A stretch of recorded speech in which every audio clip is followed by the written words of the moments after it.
everyone, and welcome to National Treasure Hunt, the podcast where the secret lies not only with Charlotte, but also with your co hosts. I'm Aubrey, And I'm Emily.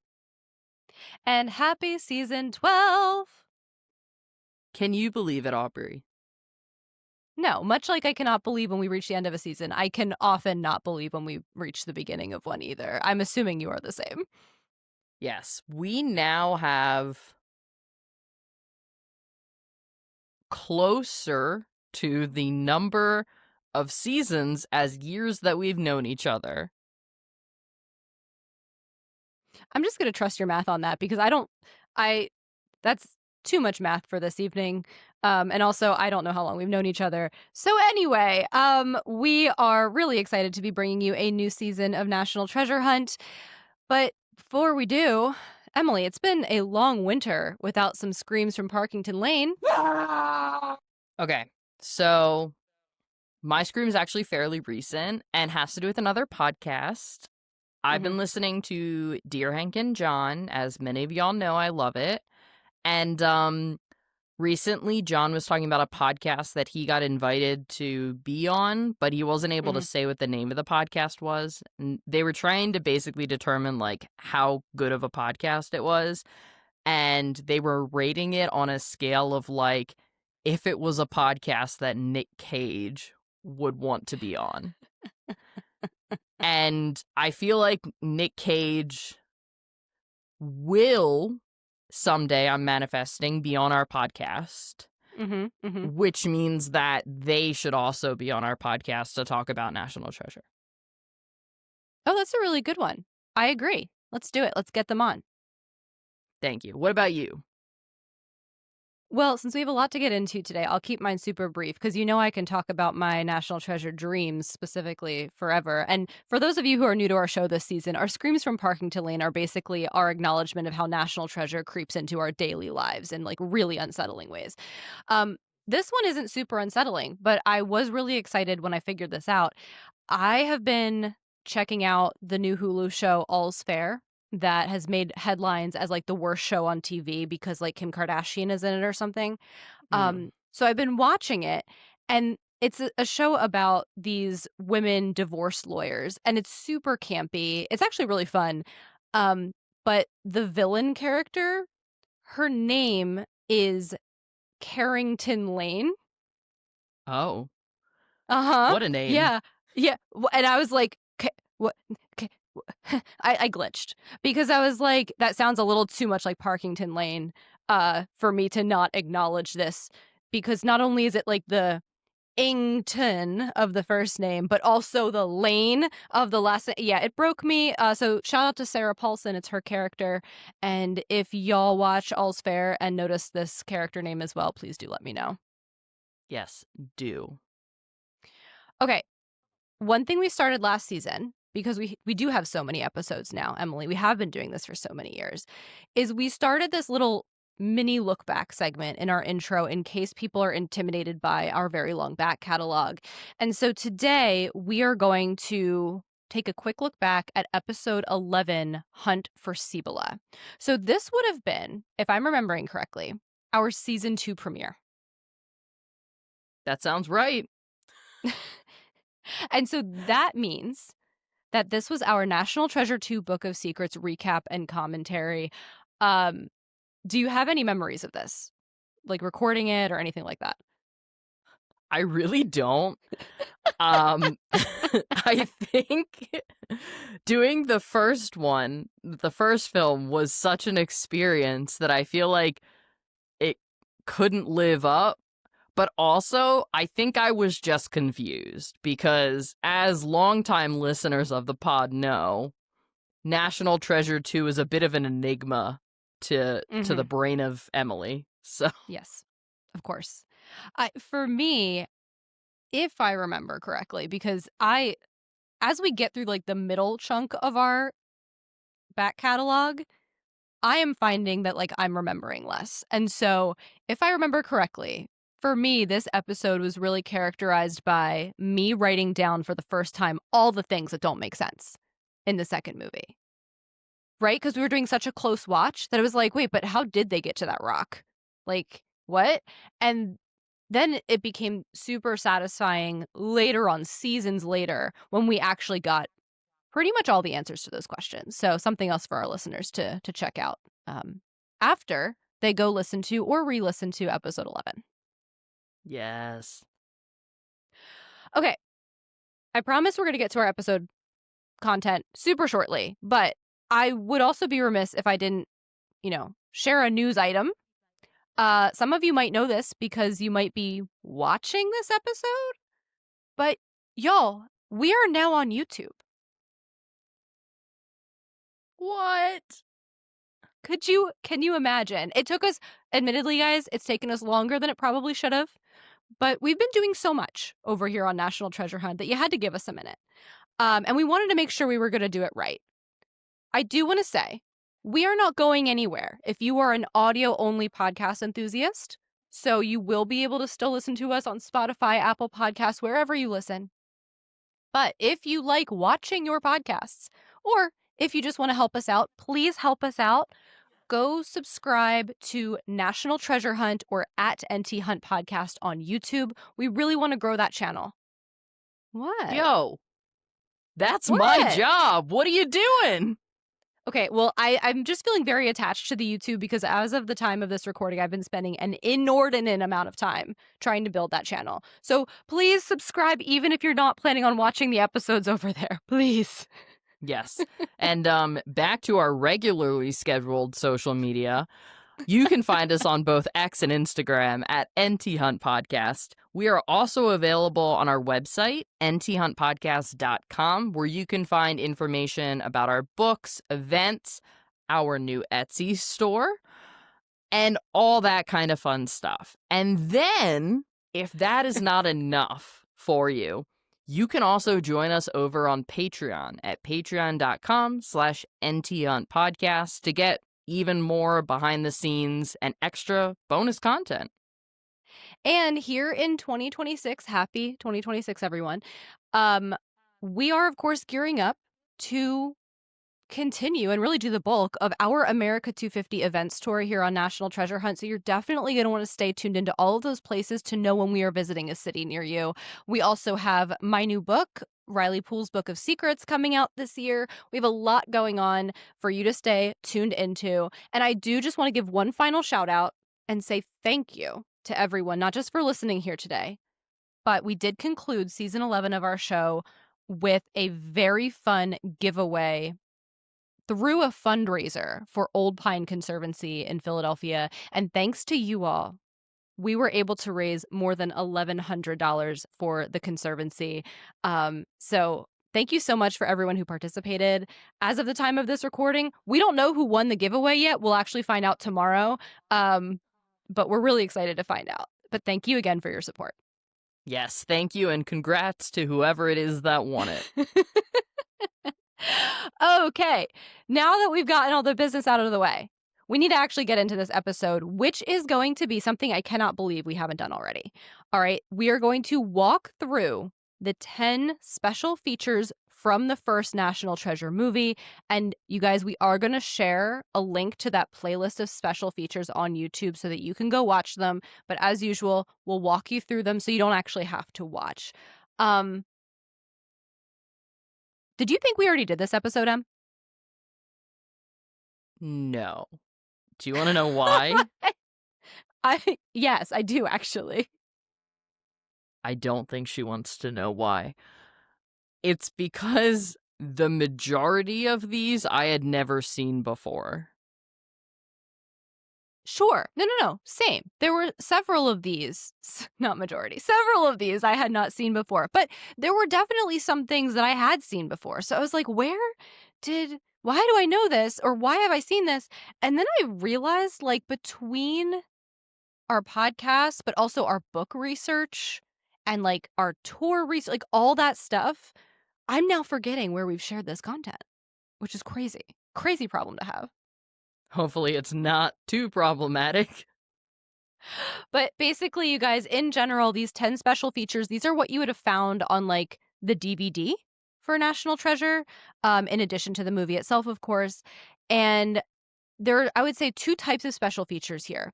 There are sort of behind the scenes features, of which I would say John Turteltaub, good friend of the show, is like the host of those. And then there are these more surprising special features that are purely educational. Do you, I don't want to go into this too much yet, but were you weirded out by these at all? I didn't love them. Um, Oh, okay. it was definitely a vibe shift. Yeah, But cool. We'll talk about it. we'll talk about it. All right, let's just dive in then. We are going to go through these largely in order of like how they appear on the YouTube playlist. So let's just dive in. The first one is called Alternate Ending, and it's just under 2 minutes long. It is super short.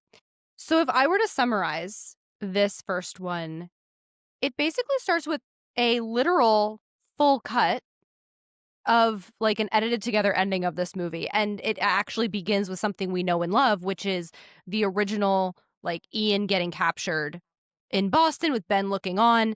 And then it pivots, and this is where it gets different. It pivots to two children looking at the Declaration of Independence at the National Archives and saying to one another, there's no map. That story is just a plot to make us learn history. Um, and then we see Abigail and Ben come into frame. Abigail is assuring Ben that there's nothing on the back of the Constitution because she already checked. And then Patrick comes into frame and starts like diatribing about how it's really fishy that like $7 million in gold was lost off the coast of the Gulf of Mexico in the War of 1812. And it really seems to set up a sequel. It does. It was interesting.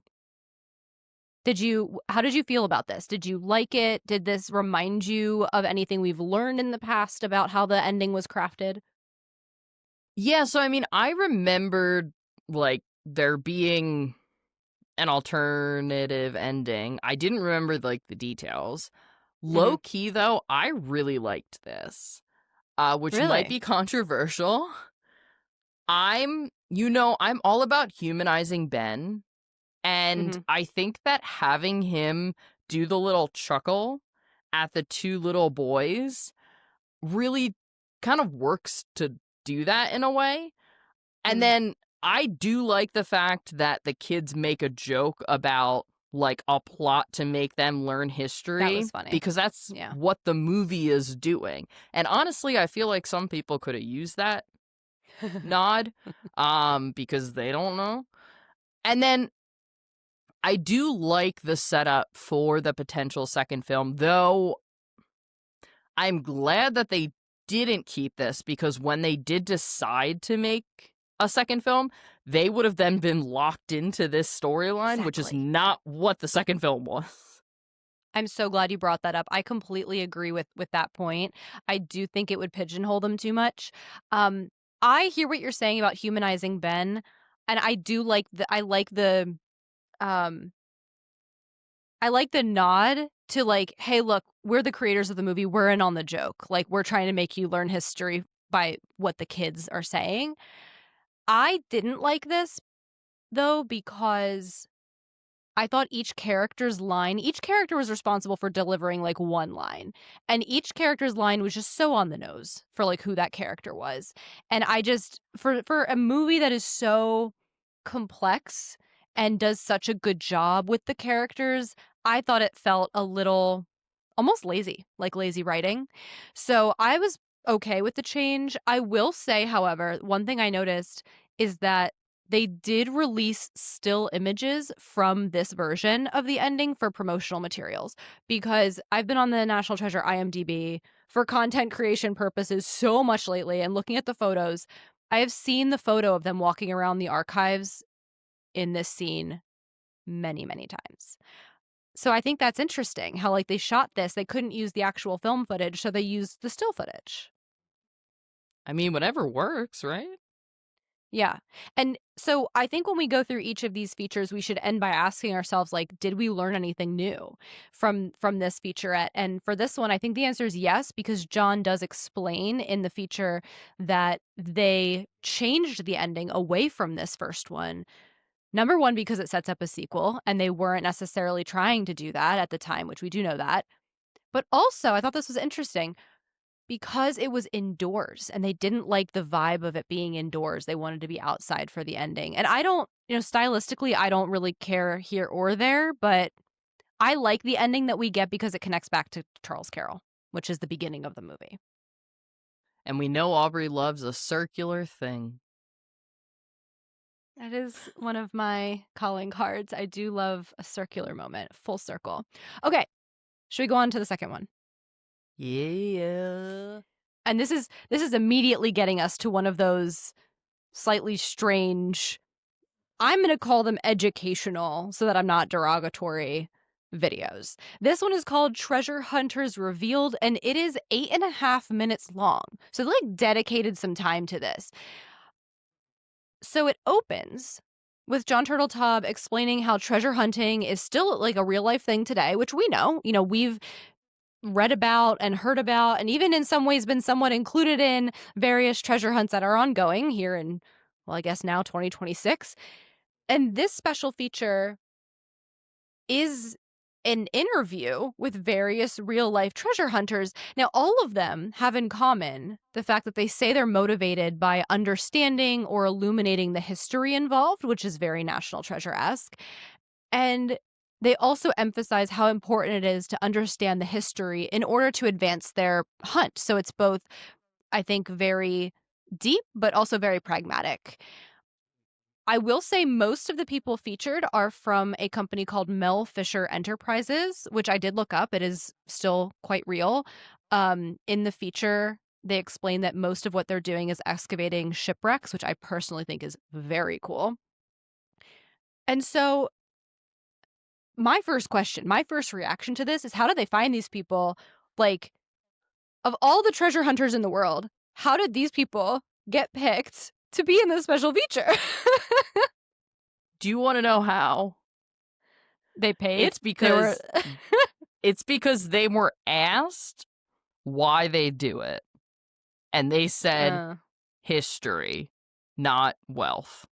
And that is a very Ben Gates thing. It's also, to be completely honest, very different than the vibes we tend to get from the kind of like real life treasure hunt shows that we've watched and covered for this podcast.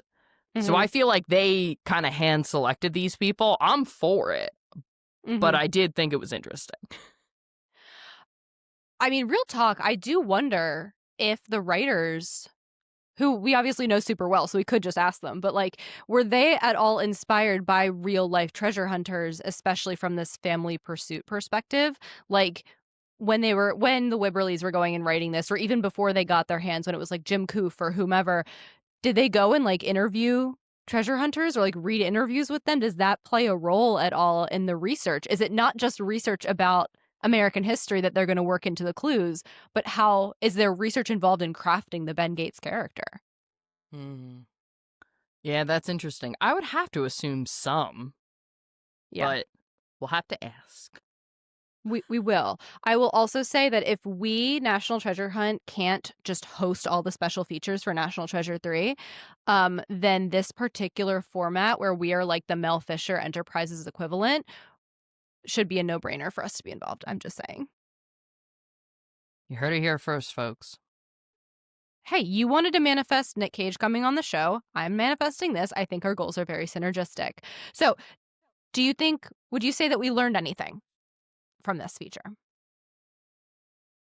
I mean, I think just kind of what you were saying, with the potential for there being some influence, maybe, of these real life people on Ben's character, right? I mean, they talked about, like, this group basically putting all of their finds kind of like in a museum for the purpose of promoting the historical learning. And that feels like Ben. It, especially at the end when he gives all the stuff to the museums, much to Riley's chagrin. So I completely agree. I guess my biggest overall learning takeaway is the fact that this is the nature of a special feature you could get. The fact that these, you know, I don't even know if they would do it nowadays, to be honest, but We're going to change that. Mark my words. Okay, on to number 3. So number 3 is called To Steal a National Treasure, and this is just under 6 minutes long. Basically, John comes on screen and explains that when they started working on the movie, the National Archives security system dated back to really 1957, and it was basically non-functional because it was so old. And so they were excited to use that non-functionality or that dysfunctionality in their storyline. But then 9/11 happened, and it caused the National Archives to enact a new security system. So the National Treasure story had to adapt. And the Wibberleys, we see our first and only feature of the Wibberleys. Did you notice that in this cut? It's the only time we see them. I was so excited though. I know. I know. It's also fun to see people that we know and see them now like 20 years ago and like how they look similar at Everett. John looks so young. It's So young. crazy. It really is. But anyway, the whips come on screen and they said that they were told, quote, "You have to make this the smartest thing you've ever written." Okay. Easy peasy. And then another one of the writers again, Jim Koof, says that a private investigator named John Hobson was hired to consult on the script in regards to like how you would craft this theft of the Declaration based on what the National Archives gave the production team. So Nara actually gave the team, specs and photos, etc., of the rotunda, as well as like the Declaration of Independence and the casing itself. So this should have felt a little familiar to you, I feel like. I knew some of this, a lot of this. Oh yeah, 100%. Like I knew that they had hired the PI and all Mhm. that kind of stuff, and I knew that they had to change some of the story because of 9/11. What I will Right. say shocked me is the fact that they were planning to focus in the like feasibility of this heist on the fact that the security system was outdated. Yeah. Like, kudos to them. Probably better that they had to change it because I feel like people might have gotten some ideas. That But is really interesting to think about. I mean, this is a whole alternative history here. If 9/11 hadn't happened, obviously a lot of things would be different in a lot of ways. But in the most superficial and silly of ways, if we got the original version of the heist, how does that change tourism at the archives? And does it actually concern the archives? Because not that I think that the 1957 system would have been easy to steal the Declaration by any means, right. but if it wasn't great, that's something to think about. Um, I enjoyed learning John Hobson's name. You can bet that when we bring up this factoid about the PI being hired on our tour, I will now be giving him a name. Rightfully so. But real talk, the my main reaction was that the then archivist of the United States, John Carlin, was featured heavily in this feature, more from an educational standpoint. And we knew that Nara played ball with this, right? But like they really played ball, and that was surprising to me in like a positive way. Yeah. I mean, good for them. Yeah. Right? It reminds me just because we're coming off of doing our old Pine Conservancy interview from last season and learning how like one church turned down the graveyard scene and then like Old Pine Street Church jumped in. Good for them. Like, right? Any of these landmarks that embraced this movie, whether they knew it or like had a suspicion that it could benefit them, like that foresight, I don't know. Deserves a little kudos. Yeah. So, Aubrey, did you learn anything new from this? I feel like I kind of mentioned what I learned. Yeah, mine's a little again tiny, but they did show some kind of behind the scenes of the filming. So filming the filming of some of the archive scenes. And I learned that David Diane Fisher, aka Shaw, was actually shooting something at the glass of the Declaration casing when Ben was getting into the elevator. I don't know why I assumed that was CGI, probably because it seems like number one, a lot of risk if something goes wrong. I don't think there were actually bullets. I'm not that dumb. But like something could go wrong there where you now have like a hole in the wall that you have to fix up. I don't know, right? But also you have to replace that glass, that shattered glass, however many times you need to retake the scene. And it just feels like a lot. So like it's commitment, and that was a tiny factoid that I enjoyed learning. We love commitment to the bit. Totally. All right, moving along. Yeah. Okay, this one was called The Templar Knights. It was 5 minutes long, and it was one of those educational ones, and this one I took major issue with. This was not for me. Okay, I'll do the summary. Basically, John is out the window. John is not hosting this one. I like to think He just disappears. Frankly, there's no host. There's a British voiceover, which was a nice touch. Disembodied voice. Mm-hmm. It asks if any of National Treasure's Templar backstory could actually be real. So then royal he, gives the backstory of the Templars in terms of their, being formed to protect Christian pilgrims. And this voice says it is, quote, widely held that the Templars discovered King Solomon's treasure in Jerusalem, which they then brought back to Europe over 2 centuries. And we'll break this down in a second. I just have to finish a summary or else I'm never going to get through this. Someone from the Templar Order of the Freemasons is interviewed, and this guy contends that the Templars joined Masonic lodges in Scotland when the French king began persecuting them. And then, the feature basically says the Templars tried establishing colonies in Nova Scotia and New England and maybe brought the treasure with them. And then the interviewee says half the Declaration signers were Freemasons. And oh my God, fact check. Everything. So let me start, because I feel like yours are going to be more like historically founded, and mine, my thoughts are more like a string of consciousness. Oh, I'm excited. Did you write them down? Could I read your string of content? Oh, okay. Read them verbatim because I want to hear Emily's stream of conscience. Okay.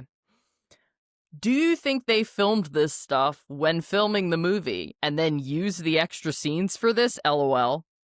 Friday the 13th of October sounds super familiar to me. Also, Scotland. I've been to Roslyn Chapel. It was also in the Da Vinci Code. You took reaction very literally, didn't you, in our note sheet? I did. I will say, so like Friday the 13th sounding familiar to me. I recognize how that sounds, but I did research on this. I forget if it was for a podcast episode or if it was for the book. It was both. But, right. But I do remember the Friday the 13th component of things. That was the day that the French king went after them. So, yes, I guess I mostly, in my summary, this is a tainted impression, but I was very focused on everything they got wrong. Almost everything I just read to you was wrong. Why don't you read yours? Please read yours. Well, mine isn't as funny as yours. Okay, fine. I will read it. You guys, we're not going to keep reading to you off of a sheet, but these ones, I just have feelings. My reaction is, who is this voiceover artist and how can I get his job for National Treasure 3? Also, his research sucks. Okay, this was crazy. We've researched the Knights Templar before, and I even did it very recently again for my new book. And none of this is part of our current understanding. Also, the Templar Order of Freemasons are not the Knights Templar. Is that, are you satisfied? Is that what you were looking for? Yeah, I think it's funny. Okay. So just to really quickly fact check the summary for folks, because I don't want to mislead people ever on this podcast. There are some accurate points here in terms of why the Templars were formed, but it is not widely held that they discovered King Solomon's treasure. That is a legend. So some people believe that, but there is absolutely no proof. And there's actually much more logical explanations as to why they were so wealthy. Okay. Again, I already said this. The Templar Order of the Freemasons, those are not equivalent to the Knights Templar. And even the fact that, like, the interviewee says that half the Declaration signers were Freemasons, that's not right. I mean, there might be suspicions that some of the signers, like, that up to half the signers could have been Freemasons, but only 9 of them we know actually were. And famously, more than 18 people signed the Declaration of Independence. Um, Sorry, I got really angry at this one. But okay, but to wrap this one up, I will say that this did make me curious, right? Because we're in now the year 2026. This special feature was presumably made around 2004. That's over 20 years of time. So it does make me wonder how much 20 years affects our historical understanding of, frankly, anything, right? So, like, it was what we see in this special feature, the story that the British voiceover tells, was that our general belief of the Templars in 2004? It could have been. Maybe all of, like, what we know now and what I just, like, rambled off about, maybe that's 2 decades of new understanding. Yeah, that is really interesting, especially because I feel like a lot of the other stuff in the film holds up pretty well. Exactly. Then again, we are talking about 2 types of history in the movie. A lot of what we're talking about historically in the movie is well documented, right? In terms of things like the Declaration of Independence. This is all well documented. And it's also more recent history compared to that's like 1100, right? Like, we have much less of an understanding of how things went then. And we do know that they're still discovering Templar artifacts, like, today. So, Yeah. anyway, I'll breathe. Whew. Let's move on to the next one. Just give you some, because I think this one's pretty positive. Okay. Yeah, this next one is called On the Set of American History, and it is just over 6 minutes. We are back to the kind of feature that we like, which is a BTS tidbit or two. John's back. No more British voiceover. Yay, John. Um, he basically says that when he sees something real in a movie, the movie feels richer because they're not, quote, taking the easy way out. He says that one of the big treats for him was shooting in the Belfry at Independence Hall, not, quote, doing some Hollywood lie, but to actually be there. There's a kind of in an interview snippet with Diane Kruger. She admits that she had never been to DC or Philadelphia before. One of the set designers comes on screen, talks about how cool it was to see like rudimentary broken crypts at Trinity Church. And then it ends really with John asking, does all of this matter to the audience? I really hope so, but it definitely matters to the filmmakers and the cast. I love John. I I love know. John. This reestablishes my love for John. Like, Yeah. it matters to us, John, and it matters to our listeners. So Mm-hmm. thank you for putting the time in.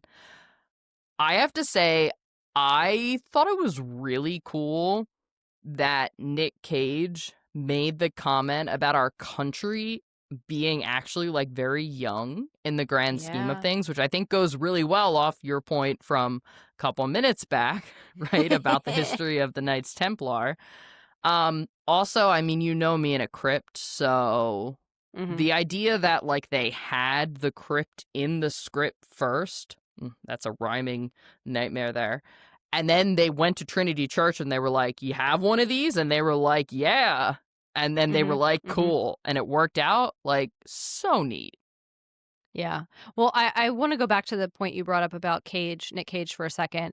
I There are snippets of him talking about American history and seeing him really in awe of and respecting the history in this movie in a way that frankly I expected at this point based on everything we've learned about him through our guest interviews. But like I didn't know for sure. It could have just been, when they say don't meet your heroes because it's not what you're going to expect. Is this one of those things where I've been building him up because I think I know who he is as a person, so he's going to have this reverence. But to see that actually play out in this snippet was nice to see. Right. Um, I will also say, talking about John and then Nick and whomever, in this featurette talks about how important it was to convey the history accurately, it does make me doubly sad to think about the general audience's reaction to this movie, to see critics' reaction to this movie, and just the general, like, unappreciation. Exactly the opposite of what John says at the end. Like, will it matter to the audience? I hope so. It didn't. It mattered to us, and it mattered to the diehard fans, but to the average viewer, it did not matter, and that makes me really sad, actually. But we are doing the good work. We're putting it right. No, but for sure. But do you know what I mean? Like, Oh, yeah. No, 100%. But I mean, like, I guess in a way, I always knew that because John yeah. has been so vocal about, especially when talking to us, just about like how much the history means to him. Honestly, everyone that we've spoken to that's been Yeah. involved with the films and even Edge of History, they all super care about the history component. Mhm. And like, it's unfortunate, but there's also a certain amount of like, when you create something, you put it out into the world and it becomes no longer like your story, but theirs. And I think, Mhm. unfortunately, in this case, some people took it and kind of ran in the opposite direction with it. But I am glad that John has been consistent in his kind of outspokenness about the importance of this history, you know? I do. I do know. I think that's a really good point. Okay, let's move on because we're really saving up for the last feature that we're going to talk about. So we need to keep moving. Let's move on to the next one, which is a perfect segue. On Location. This is one of the longer featurettes. It is over 11 minutes long. Definitely worth a watch, though, if you are into National Treasure as much as we think you are, if you're listening to this podcast. Um, this is giving us some of the backstory for the movie. Basically, John explains that, Story co-creator Oren Aviv came to him and said that they had an idea for a movie about stealing the Declaration of Independence. Jerry Bruckheimer comes on screen and says that Oren Aviv had been developing the project for a while. John, meanwhile, learns that Jerry Bruckheimer had read this script, so that was a good sign. Like, people are taking this story concept seriously. And then John explains that, like, in most treasure hunt movies, the question being asked is how do you get to the treasure? But in this movie, they're going to do something different. It's about how do you get to the map to get to the treasure. Um there's also an interesting snippet where Nick Cage explains that he was concerned about what Ben's motivation was. He really wanted Ben to be a historian that restores history to the world.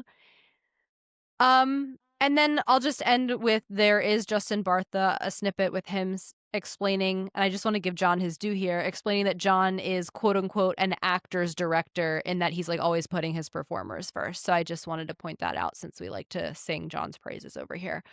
Um, Yeah. thoughts, reactions. I mean, I think a lot of that we knew. Mm-hmm. Um, Yep. from various sources. I think my kind of main takeaways are super tiny here. I really liked seeing how they set up outside of Independence Hall Mm. um for the filming because I don't know. I just thought it was so cool. And then seeing all the actors joking around, like it's one thing to hear people talk about it, but to see that, I'm like, "Oh no, they actually were friends." Mm-hmm. I totally agree. You get the exact camaraderie that you think you're getting from this movie. It definitely plays out. So I know I agree that we learned most of this already, but there were some little, especially visual cues, I think, in this 11-minute featurette that we're illuminating. Um, I learned some stuff. Did you? Do you want to tell us what you learned? Started off.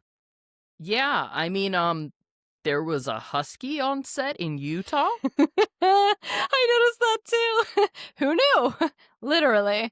I wish we had seen him in the movie.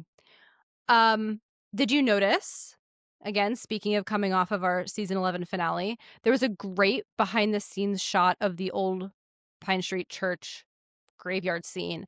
Um, and so I got a really close visual of the fact that the gravestones that were shot, like with I think it was Powell's gun, are the ones when Ben ducks behind a row of gravestones. So my conclusion is that row that he's sitting behind, those are all like the 8 fakes. What do you think? Hmm.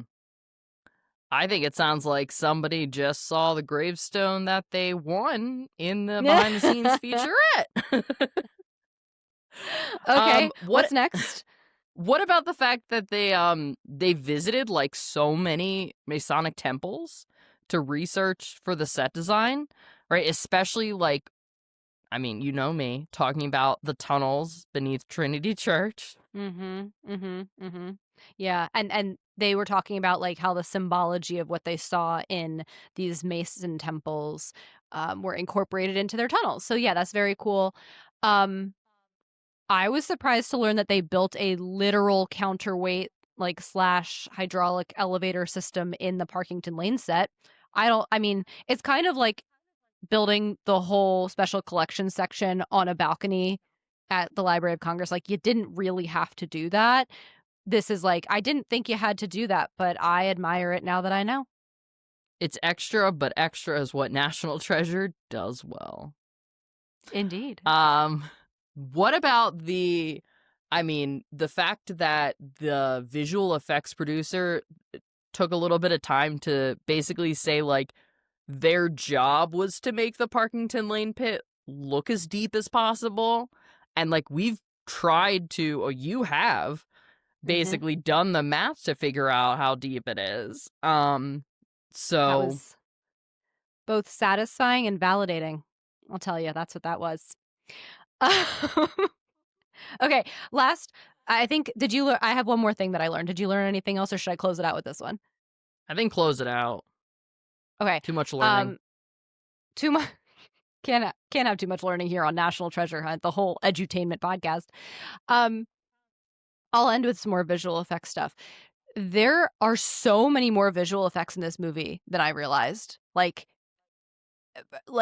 almost the entire ancient Templar backstory, layers of the Charlotte ship, like the treasure room was shot in front of a blue screen. Like, you're gonna build a whole hydraulic system, but you can't put a fake treasure in a room. I don't know. That surprised me. I mean, they did miniature versions of like the treasure room to blow up into the blue screen area, but those fiery, you know, gunpowder troughs that light the room, those are real. They built those, which I guess fire could be a weird effect, but like, That is I'm insane to me, impressed. though. That looks fake to me. So the fact that it's real, Oh, that's funny. That's really funny. Okay. All right. Well, maybe y'all should go watch the specific featurette so you can see what we saw. Maybe your mind will be blown as well. Shall we move on? we shall. Let's do the next one. It is called Exploding Charlotte. We can probably do this one pretty quickly because I'm almost positive we know all of this. We've definitely talked about this before on our This is show the or in only our one I book watched before. because you researched the black powder, Uh-huh. right? For our science episode and for the book. Okay, so Exploding Charlotte, it's 6.5 minutes. Basically, John is explaining that they built the interior of the Charlotte ship inside an industrial freezer. The cast didn't have to act cold, it was actually freezing, and that was their actual breath showing. They talk about the outdoor explosion happening in Park City, Utah. The explosion needed to be big enough that the villains think the hero has been killed, but small enough that the audience can believe they survived. There were 7 cameras involved in exploding the Charlotte because they could only do it once. 3 were unmanned and 4 were manned. Stress. Yeah, I, I, I just, I never feel less stressed thinking about how they could only shoot it once. Also, okay, this I didn't know.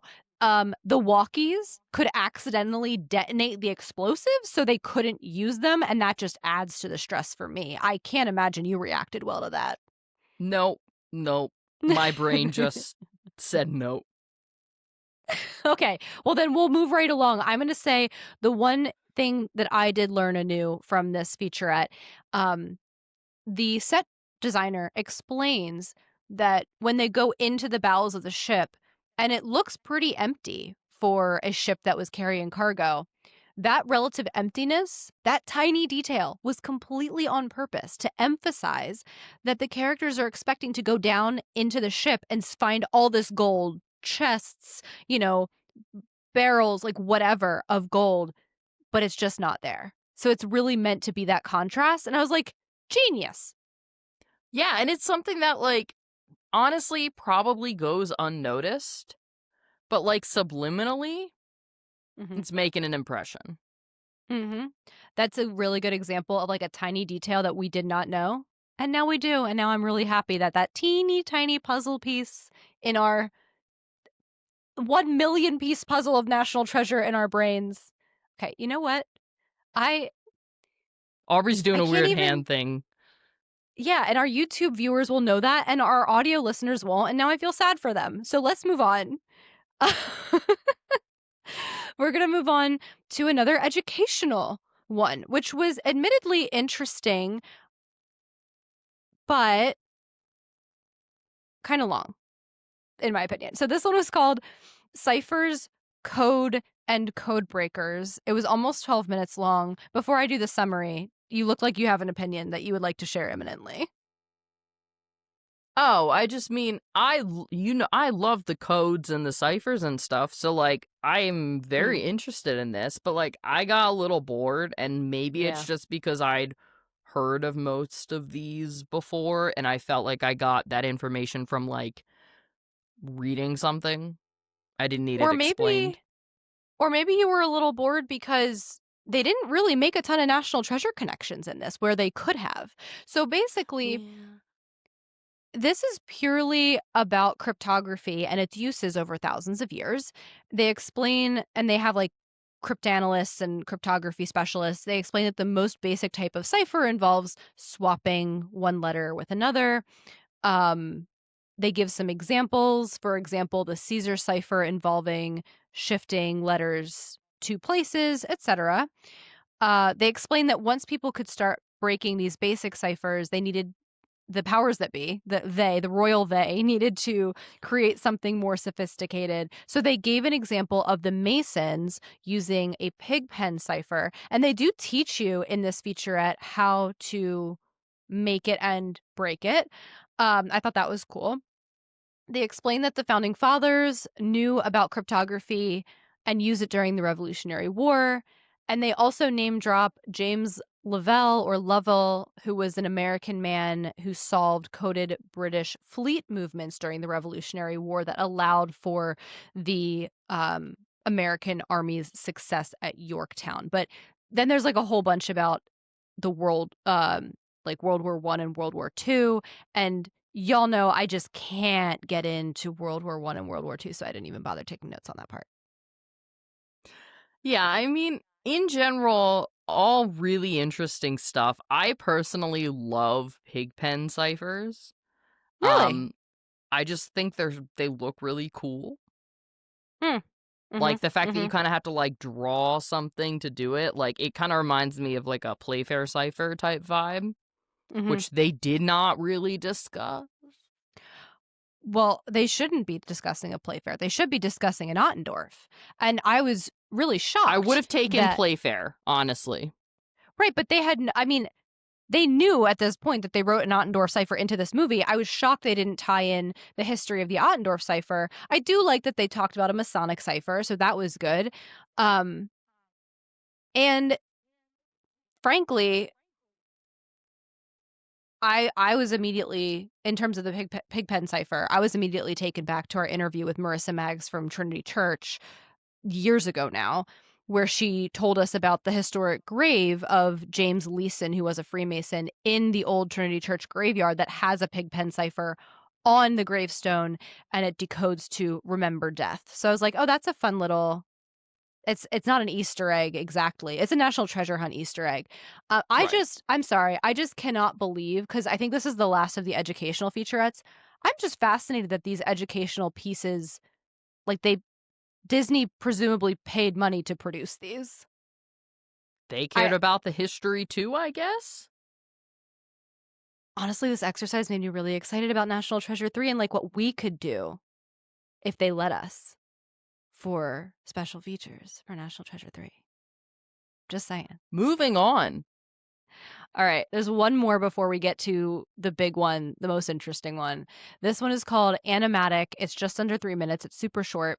And this is I think a really cool behind the scenes production tidbit where John explains that before they shoot actual footage depicting the history of the Templar treasure legend, I guess for like efficiency's sake, so they knew what they needed, they devised what's called an animatic of what all of those scenes could look like. And it's basically an animated storyboard. Think like, I don't know, like Sims almost. It was very rudimentary, Yeah. Oh, right? yeah. Sims, the vibes were Sims. Yeah, exactly. And you guys, it's nothing that you haven't really seen before. It starts by going into a pyramid at Giza, zooming in. This is actually the part you haven't seen before. So I shouldn't have said that, but it zooms in on an all-seeing eye on a sarcophagus. Then there's like a fire and there are people running out of presumably the pyramid with treasures. They then zoom into the Star of David at a temple. This is presumably King Solomon's temple in Jerusalem. Then we see the Templars finding the treasure. There are horse-drawn carriages spiriting the treasure away at night. Then we see Columbus's ships taking the treasure, and then Chichen Itza with the conquistadors. And then the Revolutionary War is happening with someone taking the secret lives of Charlotte Clue off the body of a dead soldier. And the reason I say this is nothing in general that you haven't seen before is the vast majority of this does become that historical flashback where Christopher Plummer is telling the story to young Ben at the beginning of the movie. But like we see it in actual film as opposed to The Sims. Yeah. Yeah. I really like how they had like planned out the transitions. Mm-hmm. Um, because some of the transitions just in that beginning scene in general are really cool. And the fact that you can see them in this like animated storyboard, I was just like, I Yeah. see you. Literally. Yeah. I would really summarize this as like a how it's made video, right? Mm. And I just frankly didn't know that this was something that was done. And I don't know. Again, we're more than 20 years later. Maybe they don't do this anymore. Maybe they do. I could see why it would be useful. Um, I will also just point out really quickly the voiceover that goes with the animatic acknowledges that, quote, many people think the treasure was taken to Nova Scotia, end quote. And I will say this is actually a theory. See my upcoming book, LOL. Okay. We have arrived. You gotta buckle down. You ready for this? I'm born ready. Do you want to tell everyone what this is? This is deleted scenes? Which, y'all, we talk about the deleted scenes for National Treasure 2 all the time. We don't talk about them for National Treasure 1 almost at all. That changes today. Yes. You will Apparently experience it. there were 16 minutes of them. 16 minutes. I mean, doesn't feel like that much that they cut, but let's see I if mean, we we think they're valid cuts. 16 minutes of things that they are willing to show us after the fact. Okay. True. So, this is actually really fun because John is your host. He keeps coming back on screen, kind of transitioning you from scene to scene. He opens by explaining that if you put together everything that you shoot, your movie's going to be twice the length that it should be. And the first cut of National Treasure, you knew this, Em, I know you know this, was about 4 hours long. And of course, the final cut of the movie is, I believe, 2 hours and 11 minutes. So 2 hours too long. Mhm. The So what I think original we cut, should do, not the new one. right. I mean, frankly, I would take 4 hours of National Treasure. I think we've had that conversation here before. But I think what we should do here, Em, is maybe go through like 2 sentence summary of each deleted scene and then react to each one as opposed to waiting till the end because we would just have too much to say if we waited till the end. Would you agree? 100%. Okay. Well, then we're going to start with like the one scene I am very confident I've seen 8,000 times before and then move on from there. The first one Okay. is the scene where Charles Carroll of Carrollton explains to Thomas Gates while in the carriage right in front of the White House that no, Charles Carroll does not know who Charlotte is, but Thomas needs to find Charlotte and the treasure. Thomas then vows to do so, and then Charles Carroll dies. President Jackson then comes out of the White House. Charles Carroll is dead. Um, the president tells Thomas that basically Carroll was crazy and the treasure is, quote, a legend best forgotten. I've definitely seen this before. I've You not. haven't? No. Real okay. I I'm trying to figure out if that makes sense based on our respective researching responsibilities, It but our audience does. doesn't it doesn't our audience doesn't care about that. What I will say is that this is a really, really great remnant of what Terrence Currier, aka Charles Carroll of Carrollton's actor, told us, which is that he originally had all of these lines explaining the whole story and additional lines, and then Christopher Plummer came on and had needed more lines. And so that's probably why I've seen this before, I guess. But That makes sense. my main reaction to this is that Thomas vows to find the treasure, which totally motivates the Gates family, like their pursuit in perpetuity, in my opinion. Yeah. My main takeaway is I'm oddly okay that this was cut. It feels way too expository to me. Um, it doesn't feel like the story is moving fast enough because we're like in a very static moment. Whereas I feel like Mhm. with Christopher Plummer kind of doing this stuff, it gives you the feeling that we're chugging along, you know? Okay, I'm with you there. I will say I just wish Christopher Plummer's lines had included something about Thomas vowing to find the treasure, because I just think that's a really great addition. That could have been like 2 seconds more dialogue. So the Okay. movie would have been 2 hours and 13 minutes. No, that's not how time works. I did not add 2 minutes. 2 hours, 11 minutes, and 3 seconds. We're getting tired. Next one. And this one blew my mind in the nichest National Treasure Hunt way. Listeners of season 11 will know this deleted scene was in Parkington Lane. We start with the lighting of the chandelier that we all know and love.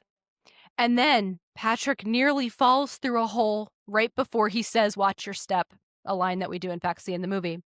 Then Riley, the sweet, sweet character he is, the naive character that he is, puts his hands on a wooden railing and there are cockroaches crawling all over his hands and he is super freaked. By the way, this is right before the moment when the subway goes overhead and everything shakes.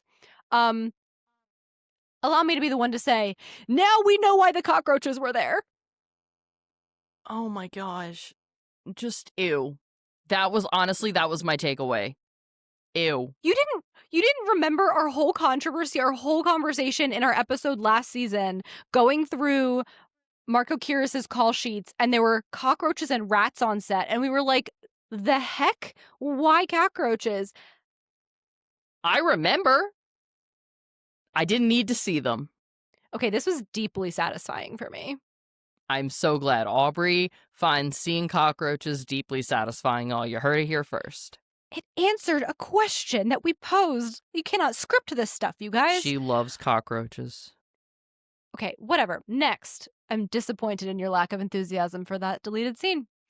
Next, we have, after our big dramatic moment on the elevators in Parkington Lane, Ben tries to convince Ian, just like, let's turn around. We'll come back with safety gear. It was very much giving like um, a mystery at Blind Frog Ranch. Like, let's bring in the safety gear. And then Ben says, "You saw what happened to Shaw." And this seems to completely trigger Ian, who grabs Patrick and then, like, half forces him over the edge of the pit to force Ben to continue. And, then the rest of the dramatic moment continues with, like, Abigail hanging off the platform and "Do you trust me?" and dropping the declaration. This was interesting. It definitely gives us information about the relationship between Shaw and Ian that we have heard from people we've spoken to on the pod, but have not seen the remnants Yeah. of. That being said, I can see why they cut this because it feels really aggressive from Ian. Like, Ian is aggressive, Yeah. but like dangling Patrick over the edge of the pit feels not great. Also, hot take, I do not love Nick's acting in this little snippet. Oh, I didn't even notice that. I agree with you about the aggressiveness of Ian. I will say this reminded me of what we know about National Treasure 2, where Mitch apparently there was a version where he stabbed Patrick in the flooding Cibola, and then that was cut out because it was like too much. What I do I'm not mad this was cut. I do think the Parkington Lane pit segments are already long enough. They don't need any more. I do, however, think that if they had left this in, they should have left in then the Mitch stabbing thing because it would have been like, just, oh, Patrick, like, you poor guy, like, you know what I mean? I'm thinking that now. I mean, they do make the guy be the test, like the lab rat walking out on the planks before everyone else. I notice that every time now. I'm not sure why. It's Um, a hard life. it really is. He was kidnapped. He is tied up in a car. Like, my gosh. He had so All many right. lemons. So many lemons. Dude just wants a nice Arnold Palmer. I don't know why it's so hard. Next deleted scene. We're now going to jump back in time in the movie. I do not know why they posted the deleted scenes in this very out of order way. We are now pre-heist. Okay? We see Riley trying to convince Ben to postpone the heist. Riley is sharing his perspective that, you know, with this gala, there are more people around, and that means there are more people to spot you. And Ben shares his perspective that more people means it's better for blending in. This whole conversation is happening while Ben is in his apartment and Riley's out in the car. They're testing their earpiece comm system. And then Ben goes on this, what I call like the Edison like diatribe. It's like when he was explaining the whole light bulb thing about but this time he's talking about a military official who had everything planned, but things went wrong anyway, and you just kind of have to deal. Um, Apparently, according to John Turteltaub, this was designed to be like the calm before the storm scene before the theft actually starts. I'll just tell you right off the bat, I'm not mad this was cut, but I also don't hate this scene. I think it gives us more of Riley and his like rational paranoia. I hate this scene. Why? It feels so slow compared to Mm, everything else, and especially thinking about this part of the film. mm-hmm. It feels like everything in this part is so just like intense and perfectly choreographed. And I recognize like the calm before the storm, that idea. We didn't need one. We were already like rolling into the storm. I agree. I will say though, Ben's apartment, we saw more of it. That's a good point. That is a good point.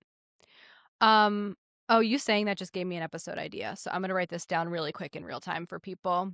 Um, no, you Okay. guys, you don't get to know what I'm writing down, but Nor you'll do hear it I. one day. No, you don't. You can just look at our spreadsheet later. You're welcome.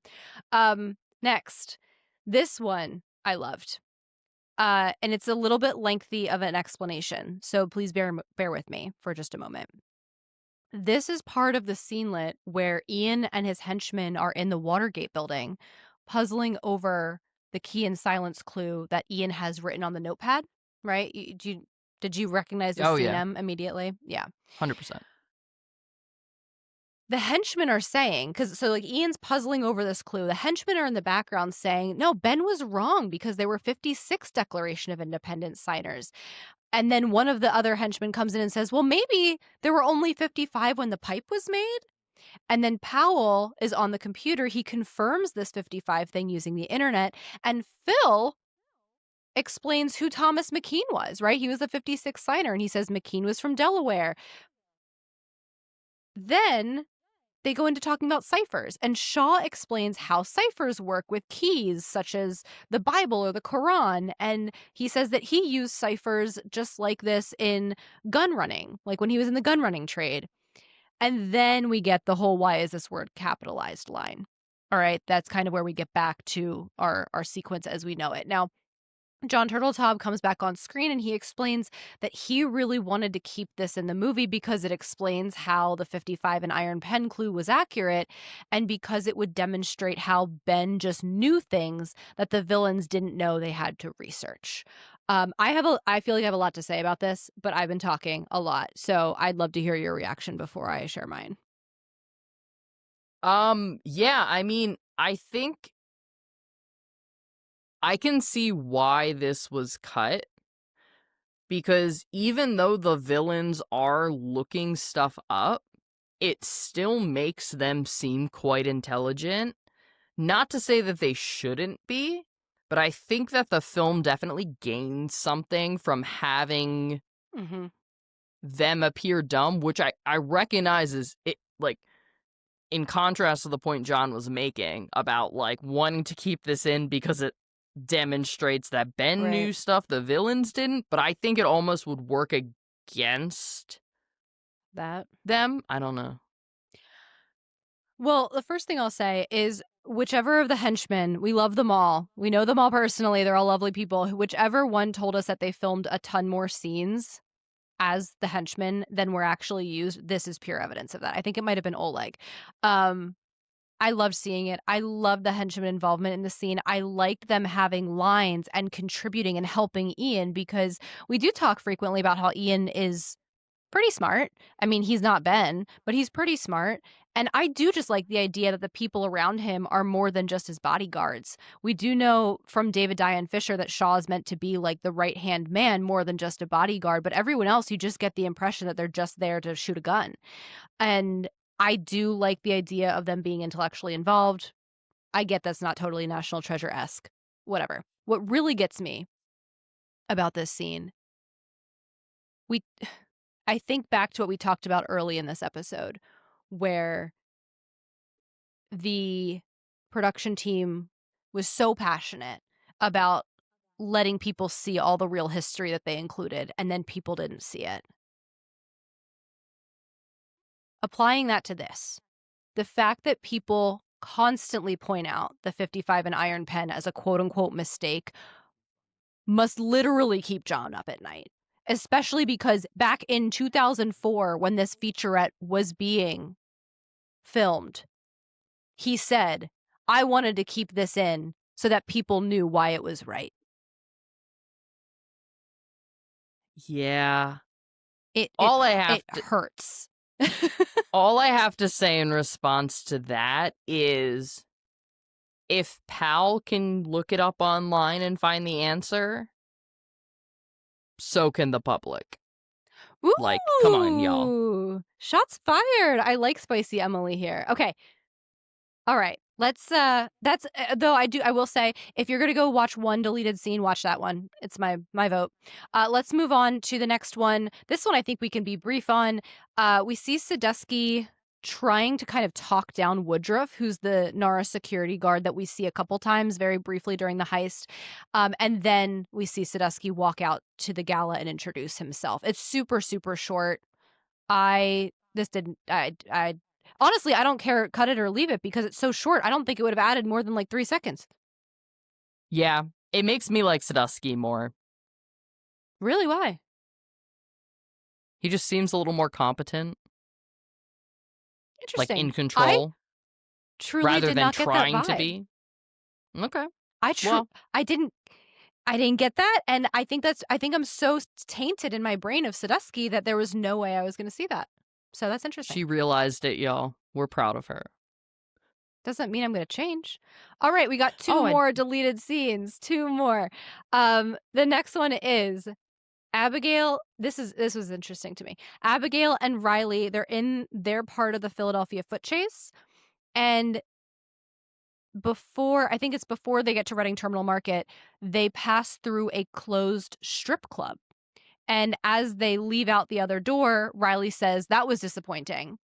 Like implying it was closed, there were no women, dancing or whatever. And John says that he wishes he had kept this in because in a Bruckheimer movie, you quote, need to have a strip club, and this was my version of a strip club scene, end quote. hard disagree. Glad it was cut. I just I actually think this is really funny that he's saying I'm not gonna put an actual like stereotypical Jerry Bruckheimer um strip club type of scene in a movie just because I'm gonna do this version that is so not that. right? Like, there's actually an almost like a humorous acknowledgement to the fact that it's not that in Riley's line. But this did Yeah. make me think of the earlier script. Did you think of this at all? The earlier script, Yeah. what was it? Wasn't it that instead of the kid decoding the Silence Do Good related cipher, it was a sex worker? Yes. Yes. That was in the 2003, like April 2003 script that we covered on the podcast. Yeah, yeah, yeah, yeah. That it makes me think of that a lot. We did it. Let's do one more. I think we Last can one. close it out strong. The last deleted scene as part of this featurette, they're in Parkington Lane, back in Parkington Lane again. And Patrick comments on the 1700s era brickwork, and Ben realizes that there's gunpowder on the ground to light the way through the dark tunnels. He lights it with a torch, and John says that this was just cut to move things along. Yeah, I agree. Good job, Good editing call. team.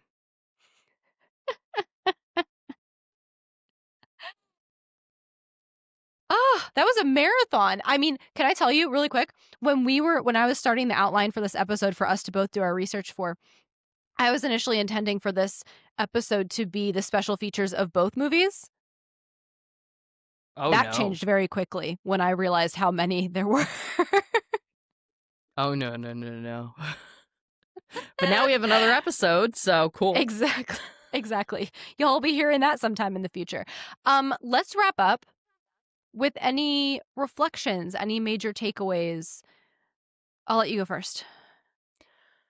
I mean, I think for me, I just really enjoy kind of getting the behind the scenes of like why and how something that I love was made. And I think, Mhm. we already knew how much intentionality went into it, but Mhm. I think seeing that played out is really rewarding as a fan. Sure. I would agree with that. What about you? I I think I have two main takeaways. One is surface level, the other is a little bit more deep. The surface level one, but it is serious. Like I'm serious about this learning. Jerry Bruckheimer was on set all the time. And so I know Yeah. we didn't really mention this, but many of the times in these featurettes where they're doing behind the scenes, there's some voiceover on top of B-roll, and that B-roll is, again, the filming of the filming. And Jerry Bruckheimer is constantly there, which in retrospect shouldn't be surprising. Again, I'm on the IMDb photos a lot, and there are a lot of photos of Bruckheimer on set. But I did find that pretty fascinating. The deeper, I guess, takeaway for me is if you are judging this movie based exclusively on the featurettes and the type of content that it covers, especially in the behind the scenes, this movie is truly about stealing the Declaration of Independence and not as much about finding the treasure itself. That was another takeaway Mhm. for me. Would you agree with that? Yeah, and I 100%, and like we did know that too, which it's just cool to kind of once again see it borne out. Like Yeah. that has been said to us. We have, you know, seen that just over our years of kind of examining this franchise and this movie in particular, but seeing the evidence of it. Seeing Nothing the beats that. evidence of it in the moment, right? Like this is a snapshot into the moment when this movie was being made and seeing the intentionality stay true from 2003 to 2026 is really deeply satisfying. And so I found this exercise to be satisfying. I hope that our listeners and viewers did as well. Yes. And to let us know your thoughts, go ahead and find us on social media. We are on both X and Instagram at NT Hunt Podcast, our website, nthuntpodcast.com. Before you exit out of whatever platform you're on, either leave us a rating and review on like the audio form, or do that and subscribe to our YouTube channel. We do appreciate it. And you guys, season 12, we're just getting started. Our next episode coming your way very soon. This is a requested episode. I'm really excited about it. You've heard us talk about Ben's apartment, you've heard us talk about Patrick's house. We are now going to be examining the contents of Abigail's office at the National Archives. So if you want to be prepared for that, go ahead and rewatch those scenes in National Treasure. And until then, I'm Aubrey. And I'm Emily. And thank you so much for joining us on our National Treasure Hunt.